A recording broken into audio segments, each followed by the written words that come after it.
everywhere on Apple Music. Sitting across from me, I got DC the Dawn. That one right there. What up? I've been hearing that song everywhere, bro. Get Naked. Yeah. It's out here. Yeah. You're doing something with this one. Yeah, this shit's been moving like insane, and bro, like the fans, I don't know, man. It's just the fans, bro. I mean, with good reason too, bro. Like as soon as you put that on, it's an instant vibe shift. Anytime you in the club, you hear this, you know what time it is. Just know you know what time it is. I love it. I love it. Did you know that you had one on your hands like the day that you made this? Absolutely. Like as soon as I left the studio, I played it in my whip. I was like, yeah, I'm driving too fast. I know this shit's gonna be a banger. How long did it take you to make it? Because I feel like a song like this just comes quick, man. It was maybe like 25 minutes. That's insane. Probably like 25 minutes. What'd you start with? Just literally just the stomps, bro. The stomps. Like the production on this record was so crazy. Like we had the stomps obviously because of Gwen Stefani, the song. Shout out to Gwen Stefani, by the way. She's a GOAT. Yeah, for anyone that's listening to that's like, this sounds familiar, but I can't quite place it. I mean, dude, iconic. Holla back girl, bro. This Gwen shit Stefani's is bananas. B-A-N-A-N-A-S. Yes, that's a legendary track, bro. So like, obviously, it already kind of had that going for itself. But I was like, how can we make it like our own, you know? So we grabbed the stomps. I'm like, what's the most important part? The stomps. Grab the stomps. We added that nasty bass, that nasty sub to it. And I kind of just went in and it kind of all just flowed. Like it was just like very natural. Yeah. Yeah. I mean, walking out of the studio with a record like this, it's a blessing and a curse because when you do get inspiration from a huge song like Holla Back Girl and an artist like Gwen Stefani, and you make something this good like Get Naked. Yeah. Well, now you have the issue of like, all right, we got to clear this. Yeah. We got to figure out, like, we got to get people to sign off on it so that we can put this out and everyone else can experience what we're listening to. That's a whole nother conversation right there. So how does that happen? Man, honestly, I would love to say like I kind of like went in and did something to make that happen. It was nothing to do with me and it was all the fans, like straight up just the fans. My fans are like that though. They're like so loyal to a T and they know that their voices are loud enough to make something shake for me. Yeah. So they got behind the record and just started running it up on TikTok and it was just over from there. So it's safe to say Gwen Stefani is a fan of Get Naked. She liked the record. I love it. Yo, were you did I see something that you were selling merch that said Gwen clear the sample? Yeah. It got that far. The hashtags, the merch. You're like, hey, even if the song can't come out, we're gonna make a ton of money. We're gonna do something. That shit sold out so fast too. My bad for cursing. I forget that I can't be cursing on here. But yeah, it sold out so fast. Like the fans got behind it and really just like, they just let it be known like, yo, this song is a hit. We want it. Yeah. And she answered, she delivered. So shout out to Gwen. How does it feel knowing you were right? Before the song came out, before anyone else heard it, like how does it know? Just now, right? Like I told you, motherfucker. I was right. I told you. Yeah, no, I knew. Cause it sounds so cool. Like it's always so cool to have that story. Like, yo, I had no idea it was gonna be a hit. We just went in there, did this, and it kind of came out of nowhere. It was not like that. You knew. I went in there with the intentions to make something that got people moving. You know, like they move their feet, you eat. So, and that's how it goes, bro. I mean, you know, when you. I talk to people all the time, and it's like when you start out, you have to be so painfully delusional to believe that you can do something. Oh yeah, ain't no shortage of that over here. But a lot of delusion. This is just confirmation. Yeah. That you're doing what you're supposed to do, that you're on the right path, and that you're making it happen. Not even really confirmation. More so, just like, kind of just like a lift you up, like lift your chin up, like yo, look. You know what I mean? It's kind of just like showing you, like yo, you doing the right thing. Like you doing the right thing. So. I'm very grateful, like always. I love it. Well, I'm grateful you're here with me today. And something we like to do on the show is, you know, anytime there's an iconic sample or something, I want to just give that a little moment really quick. I want to dive back into a classic, Gwen Stefani, Holla Back Girl, and then you know we got to play Get Naked again, more DC the Dawn right after this. This my shit. All the girls dump your feet like this. Few times I've been around that track, so it's not just gonna happen like that, 'cause it's You're backstage. This is the Travis Mills Show. When you hit the city and you with your best friend, why you at a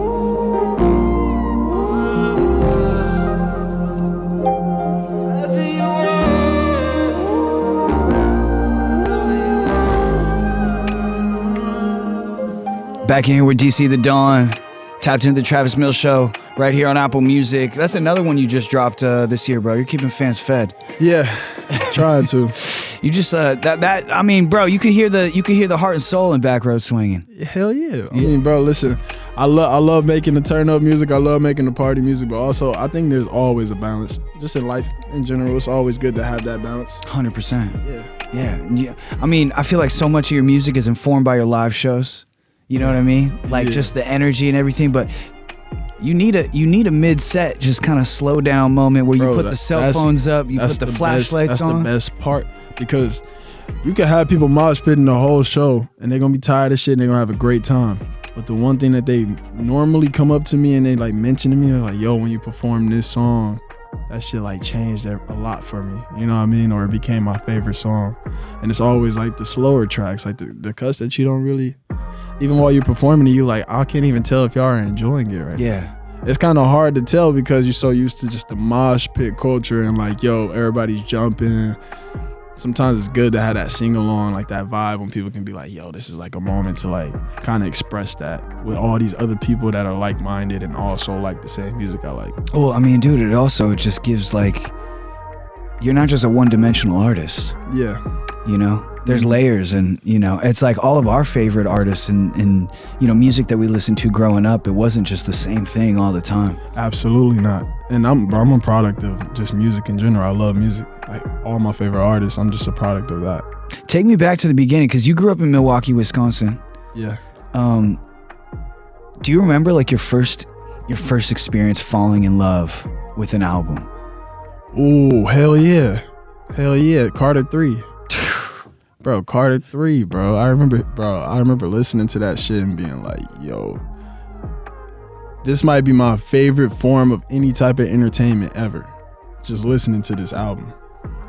And it was crazy too, because that's the first rapper I ever even like that even got me into music just in general. Like when I heard Go DJ, I've told this story so many times. My fans are about to like roast me for this, but I heard the song Go DJ when I was like 4 years old, and my big brother's name was DJ. I wanted to be just like my big brother, so I used to call myself DJ, right? I hear Go DJ. I didn't know what a DJ was. So I thought he was talking about me and my big brother when he was saying Go DJ. So I'm dancing, thinking he just like turning me up. I know, so dumb, right? But also that kind of just like opened my eyes to just like, yo, music might be one of the best things from being a human. He just threw it on. That's why I love that. Yeah, what does that take you back to? I don't know, bro. It just reminded me of just having that big ass Walkman. That fat ass Walkman, just walking around with that and just listening to this song on repeat. With the burnt CD from the man outside at the gas station. I'm like, yeah. Oh, I mean, but we were talking about just multi-dimensional artists, just like, you know, people who had so many sides to them, and Wayne is a perfect example. Bro, this man dropped a rock album. Rebirth. I mean, to go from the Carter 3 to Rebirth, you know, like, you feel me? And I mean, hop on 808s and Heartbreaks to like collaborate with literally the biggest names in the entire world on the biggest stages in the entire world effortlessly. Yeah. Like, what a generational run. That's not even mentioning his feature runs, not mentioning his Gangsta Grill, just the Gangsta Grills mixtape eras, like. He always gonna be the greatest in my eyes, like when it comes to like just a pure rapper. Like he just gonna be the greatest in my eyes in that. Well, not only that, but his ear for talent. Exactly. You know what I mean? Yeah, it's just like no limit to it neither. I mean, we wouldn't have a lot of superstars today if it wasn't for Wayne. Nah, definitely not. Definitely like very well deserved glaze. Like we gotta give him his flowers while he's still here, you know? 100%. Yeah. 100%, man. Well, I mean, it's obvious, you know, that you were a fan of music at a young age. How did you start kind of messing with it for yourself and like making it? Bro, I wrote this girl a rap song. No, you didn't. I swear to God. Do you remember it? Hell fucking no. And if I did, I would not rap it to you. You're gonna take that to your grave. Bro, Trash, I'm not rapping it, bro. I can't remember it, but I know it was trash. And I just remember rapping it to her at Jump Rope for Heart. You know what Jump Rope for Heart is? No. Man. That was like a charity. It was the latest day of the year. We all in the gym just jump roping, bro. Hours straight. It's crazy. And you went up and just spit a acapella rap. I walked up and spit that shit. And then I walked away. I think I might have moonwalked away. And she never spoke to me again. She never spoke to me again after that. No, I'm kidding. She ended up showing her big sister, and her big sister walked up to me. She's like, "Yo, rap that you rap to my little sister." And I was like, "Damn, shorty, like, what's up with you?" No, I'm just playing. I was like, nah. You had fans, bro. You had fans. Nah. It was trash, bro. They were gassing me up. I love it, man. But I always wrote music growing up. I just thought it was like just a fun pastime. I never really thought I'd actually like one day hear myself on the mic. The first time I heard myself on the mic, I was 17.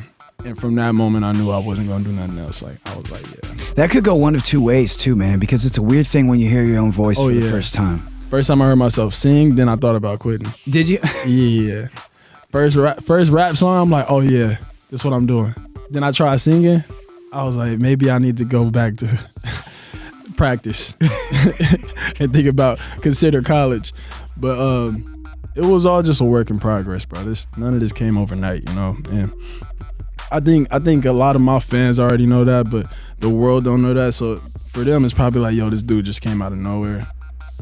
I've been grinding for years, bro. 100%. I've been working on my craft. Like, I really love music. You know, I ain't come in to just try to grab a bag real quick. Like, I'm here to try to make people have fun through my music, find themselves through my music, be vulnerable through my music. Whatever type of music that I'm feeling like dropping and whatever type of music resonates with people, I'm here to do that. I'm not here to just get a check. Like, the check gonna come.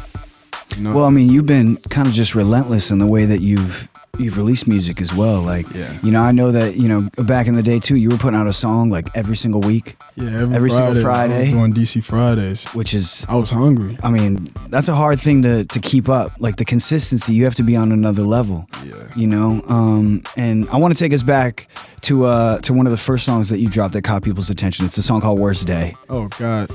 When you hear me say Worst Day, what does it take you back to? It takes me back to...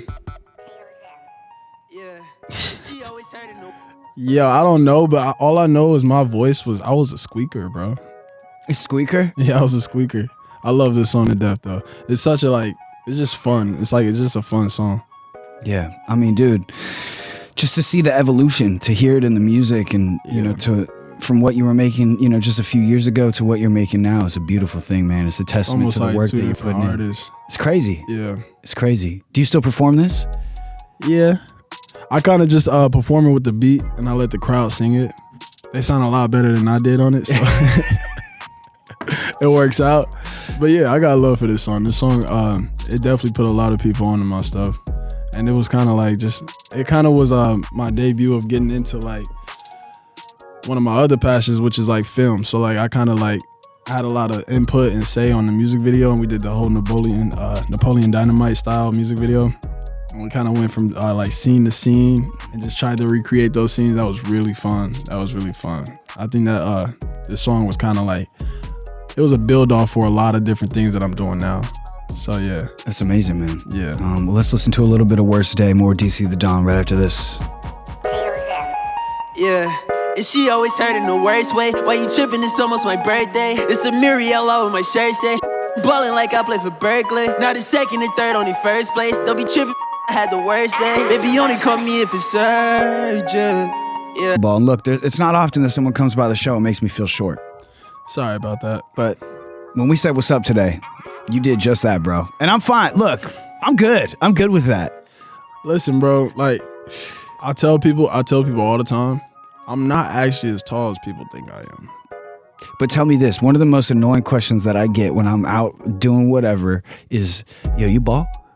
Yeah. I started just coming up with random lies. What do you say? I tell them I play hockey. You know what's funny is I actually used to play hockey. Were you good? Yeah, I was nice. Are you like a? I never played basketball. I have no basketball abilities. Like I played in a charity like celebrity basketball tournament. Dude, Nelly crossed me up. Like, damn. Yeah, I had to get out of there. I'm sorry to hear that. It's okay. I had no ego in it though, because I know I'm not good. Well, listen, Travis, T Mills. Let me make you feel better real quick. I got a gift for you, bro. I brought you a gift. Nelson, I brought you a gift as well. I know you're off screen right now. This is a first, bro. I just wanted to. You can take a look. This is a first. I'm scared to open this. You should be. Oh, bro. There we go right here. Let's hold it up to the camera so they can all see it. Boom. That is the letter 5 keychain. I got one on my. We got my some jeans 5s right now. I'm about to put it on mine. Now listen, it is a style thing. It adds to the outfit, you know, so you can throw it on. But also, if you grab your phone and you put it on top of it, there's a QR scan code inside of it that will go to a secret vault of music. No way. Yeah, that's one of 500 right there. So it goes to a secret vault, unreleased DC the Dawn music? Yeah, and I have access to it, so I can drop music whenever I want. I actually just dropped a song Serious? on it a few days ago. Here, let me help you out. All right, yeah, show me how to do this. Still working on the sensors. We're gonna get better sensors. I know people have been complaining about that. But once you get in there, pretty much you get access No to a bunch way. of unreleased music, and also more on the way soon. This is insane. Should we play something that's in the vault Yeah, why not? on the show? Why not? Right here? Yeah. Right now? All right, music in rare form. Bro, look at that. Limited edition.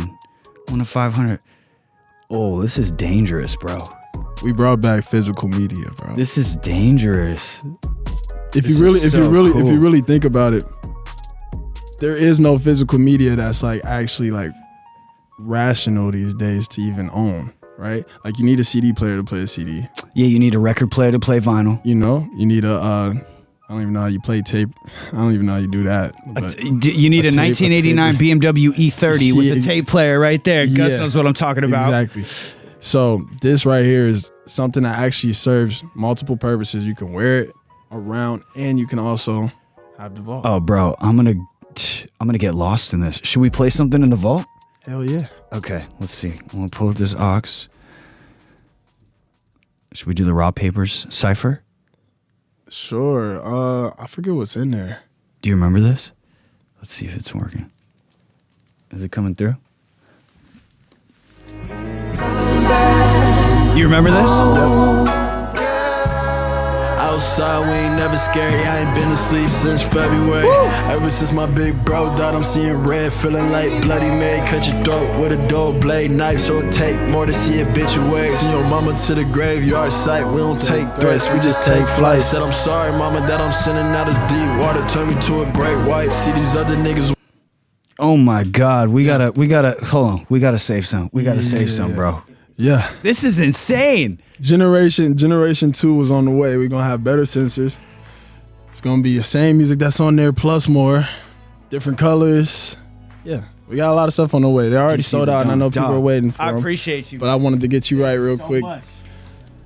And Oh, yeah. Nelson, here's yours right here. Yeah, we got you. Damn, dude, this is amazing. Thank you, bro. Well, bro, I want to play some music that the fans do have access to, that they can sink their teeth into. And you know, we brought up Wayne's album Rebirth. I mean, you have a 2024 project called Rebirth as well. Yeah. You got a song on there called Spotlights. Is there anything you want to say about this one before we play it? I would say that this song right here is the perfect tone setter for what the album is. It's all over the place, but it's beautiful. And I don't know. I think it's a great way to just step into a full body of work. So I'm proud of this one. Amazing. Well, let's jump in right now. More DC the Dawn right after this. Woke up on the floor today. How did last night go wrong? It was kind of the anchor for Rebirth. Yeah, it was. Definitely. It kind of set the tone for where I was trying to take this project. Where were you trying to take it? I just wanted to make a body of work that I felt like was. It just felt more like bigger than life. Like when you enter the project, that's why we got the loud stomps and the big choir singing in the background. Yeah. Because I'm like, yo, I want to bring them into the world, and that's like my favorite thing about albums. Like the intro bringing you into the world, and now you're like stuck there. You're like, all right, let's see where this shit goes. Because honestly, Spotlights doesn't sound like any of the rest of the album in a lot of different ways. So I think it was really cool to just set the tone for like, yo, expect some crazy production. This is what we're capable of doing. This is You like feel me? where Like, we could take it. We could take this shit all the way here. We can go here with it. And I think, it just worked out in that way. That's amazing, man. Where, like, when in the album making process did that song show up for you? Shit, bro. This was like the dead end because we kept working on it. Like it started out as one of the first songs and ended up being the last song To finish. Yeah. Is it your favorite song on Rebirth? Nah, No. not even close. Not even close. Sometimes doing too much ain't always the best. You know, like I love this song to death, but also there's I could have just took it a whole different way. Like I didn't have to do as much as I did, but I'm glad I did, you know? Like we just kind of threw everything at the wall and seen what worked and couldn't get rid of most of it because we loved it too much. So now it just sounds like I mean, bro, sometimes you got to sporadic. cross the line to know where the line is, you know? Exactly. We definitely crossed that bitch. 3 times. That's beautiful, though. I mean, at the end of the day, you know, we're making music. Like, you know, it's not rocket science. Like, we're not curing cancer, but like we're in there, like experimenting and just like kind of painting this canvas with our It feels like experiences. playing Operation sometimes. Like you're like, oh, Just get surgical with You don't want to get too close to the edge on certain things because then you'll ruin the whole song. But you gotta test your limits and see how far you can push it. I think that's beautifully put. Testing your limits, seeing how far you could push it. What correlations do you find with making music and something like playing basketball? Because you were going to the pros, right? I mean, some people think that. I don't think I was going to the pros. I mean, I had scholarships to go play in college. Yeah. Like I could have went to Gonzaga. Well, we were talking when the mics were off, and like you went to Chino Hill, like you were playing in Chino Hills, like. But it's like, did I want to move to Washington to go play really, really hard and also still do schoolwork to do something I don't really want to do? Like, I'm like, I might as well just get straight to the point. Like, I know what I want to do, and I might as well put all my eggs in one basket because keeping, like, when people say don't put all your eggs in one basket, that's insecurity. I'm not trying to be like insecure about it. And I think the main thing that like relates to basketball is that like confidence. Like if you have confidence before a basketball game, you're actually gonna play really well. Like if you go in that bitch like kind of scared or timid, it's gonna be a lot worse for you. Same thing with music. I feel like if you go in the booth and you're not really fully confident in what you're doing, if you're not delusional like we said earlier, Yeah. it's probably not gonna turn out well. That's kind of like, I think that's the biggest thing that I took from that. Was it tough for you to kind of walk away from a game that you've been playing your whole life to chase this music stuff? Nah, not really. I love that, man. I mean, often, like, you know, we see it all the time. Like athletes, they wrap so much of their identity in who they are and what they do. Bro, like if you ever just watch any post-game interview, it's a lot different now because there's some people in the leagues or really across all sports. There's some people in these leagues now that kind of like speak their mind. But if you go back to the 80s and you look at any post-game interviews, like they look like robots. And that was kind of like the biggest turnoff for me. You can't really fully express yourself. You got to represent this organization, which makes a lot of sense. But at the same time, I just want to represent me. And that was like a big selling point for music with me. I mean, the beautiful thing now is you could go to somewhere like Washington, pop up at the college, You know? have the craziest I'll be at the show of your games. entire life. Yeah, I'll be at the games. I'll pull up on y'all. But I will not be at practice. Practice? Nah, I'm good. Have you had any guys in the league reach out and just tell you that they're fans of the music? Yeah, shout out Jaren Jackson, bro. Jaren Jackson, he a real one. He's super tapped in, and he's been showing love for years. Kevon Looney, we from the same city. Bam, shout out Bam. Obviously, all the Ball brothers. Those my brothers, so it's like always been in love with them. And yeah, I mean, I'm sure there's more. I appreciate them. Yeah. You feel me? I always got love for them. I'll be at the games. I'll be watching. But yeah, not playing on the court is just like, it's in the past for me. We're just playing on a different stage now, man. Exactly. Yeah. Still balling. Well, I want to go back to this Rebirth project. We got a song on there called Best Friend Only. What can you tell me about this one? How's your dating life? Great. Great. Is it? No qualms here. Oh, okay. Perfect. You're not Yeah. going to relate to this then. Hey, Travis, this one's not for you, man. Sorry, bro. Yeah.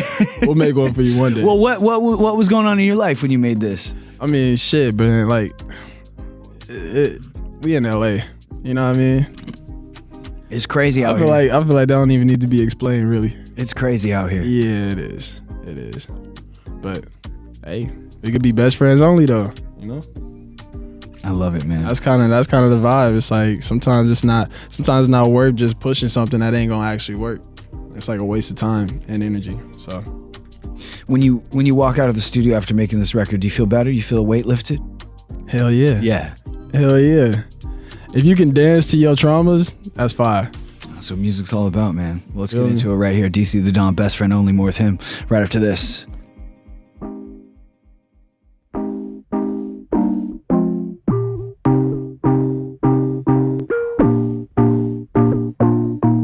Tell me how you feeling. Holy Matrimony right there from DC the Don's Rebirth project. You've given us previous projects, but do you feel like Rebirth is like your true like debut album? Hell yeah. I think it shits on all my other albums in a way that's like it has to be. Like, I'm looking at my other albums like, yo, that's a mixtape. That's a mixtape. That's a mixtape. I love them albums, and I know, bro, my fans get so mad when I say this shit, but like, it's the truth. I feel like you're the only one that can say it. Bro, like what? 'Cause you bro, made like, it. I know for a fact it's better, but you know, there's nostalgia. So, you know, I always like, listen, I'll hear you out. You can have your opinion, but you can also be wrong too at the same time. You know, like Rebirth is probably, yeah. I would say that's my debut album. The next album's obviously gonna be better. The one after that's probably gonna be better as well. That's just like the goal, but I'm gonna stick here. Like I'm gonna say, all right, this is my debut. I'm not gonna switch it again. I'm not gonna be like the next one's debut. I think Rebirth counts. I think that's like the first one I was like fully proud of. I bet, man. Well, I mean, it seems like you built a world around this project. Yeah. You know, like, and we were talking just about like your love for film and directing, and you know, you creative directed a short film for Rebirth, and you dropped it back in February. And then we've been talking off the mics, and I know you got your hands in a whole bunch of different things, but like, do you see your albums as films? Is there a correlation between the music that you're making and For sure. I think that's the easiest way for me to storytell, like by looking at it like a movie. Like seeing like, okay, how do we build what's the colorway of the album? Like what colors do you associate with this album? Like when you think of the Billie Eilish, her last album, you think of blue. Yeah. Right? When you think of a lot of Billie albums, I think of blue. Yeah. When you think of the Brat album, you think of green. Mm-hmm. It's like super small, I think of a Frank Ocean. You know, like like Frank Ocean album, it's orange. Exactly. So it's like it's small things like that actually kind of like you gotta captivate every part of someone's brain for them to actually really, really care and look at your album like that's one of the greatest albums of all time. Think about your favorite albums of all time. Like there's a lot to it that kind of like mind fucked you a little bit into really loving that album. You know, sometimes it's there's a mascot for the album, like for College Dropout, for example, the bear. You know what I mean? Like these like small things, and I always kind of like with world building is like probably my favorite part because there's so much that you can do with it, and there's so much detail that you can put in it. It's up to you with how much detail you want to put, but that's normally the decider right there. Have you always looked at music that way, or like what was like when did that kind of flip switch? It flipped before I even made music though, because I was studying. You already seeing what was going on. Yeah, when I would listen to albums, I would just like I had to look at the cover art while I listened to the song, like shit like that. And if I'm listening to an album in chronological order, I'm gonna watch the music videos when that song comes up, just so I could fully understand the vision of where that artist was coming. This is before I was making music, so this is like it's just something that's fun to do for me. I just love doing it. I know there's a lot of correlation too, you know, in your music between fashion and the songs that you're writing as well. Yeah. And you know, you got a song on Rebirth called "Fly Enough to Be Virgil," and shout out Virgil, man. Like another R.I.P. Virgil. Another person who just built insane worlds and masterpieces throughout his collections. Yeah, that was the guy, bro. He was very, very, very, very, very influential in my life. Just like watching him and his like come up through the whole Louis V, the Pyrex, and you know the Ben Trill and all that stuff that he was working on, bro. Ben Trill, bro, all that shit was like when I was a kid and I ain't had a bread for it. I would just sit there and like I didn't know who Virgil was, but I knew all his shit and it was my favorite shit. Like I wanted the Pyrex really bad after I seen the A$AP Rocky video, like when he was in Pesos.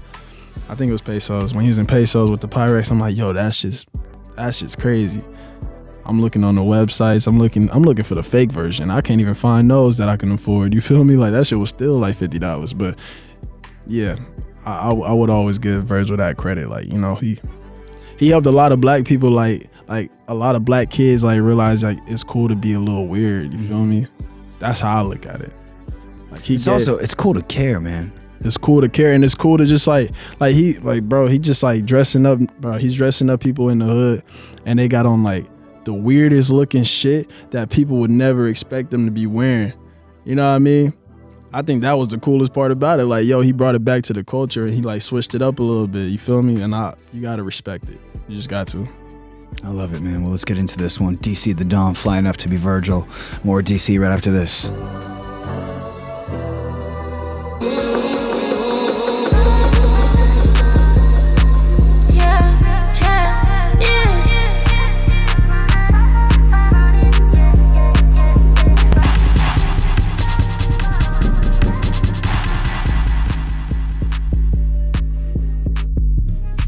DC the Don, Dina Ayata right there with Speed It Up. How did that one come together, man? Shout out Dina, bro. She's just a good ass, cool ass person, man. That's all. She was just like, yo, I got a record for you. Sent that over. I did it the same night, and we turned up.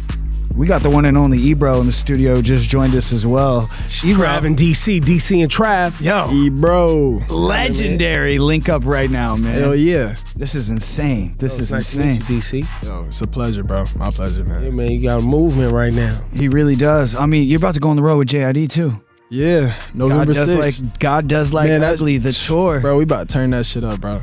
We about to turn that shit up, bro. I'm so excited for that. How'd you link with Jid, man? How'd y'all? Bro, it's actually funny as hell. My managers, we do like a weekly meeting at their crib. I canceled on them. I was like, yo, I'm not pulling up, bro. They called me. They're like, bro, your ass is so slow, bro. We just got a call from JID. He's like, yo, where DC at? I want to take him on tour. Wow. So I missed Wait, that. the one time I don't go. that JID calls, The one time you bailed? Bro, I just didn't make it. So I missed that FaceTime call. But, you know, shout out Jid, bro. That nigga, man, I'm excited. I'm really excited. Did you call him back? Nah, bro. I was just like, man, I'm going on tour. I'm gonna see you November 6th, man. I'm gonna see you November 6th. We about to turn up, bro. Like, I'm excited. That's my favorite part about music, though. Like the shows, bro. Like that's always gonna be like the top part of all of this shit for me. That's a payoff. Exactly. Yeah. But also, too, he got the cheat code because he's a former athlete. So he used to putting on a show anyway.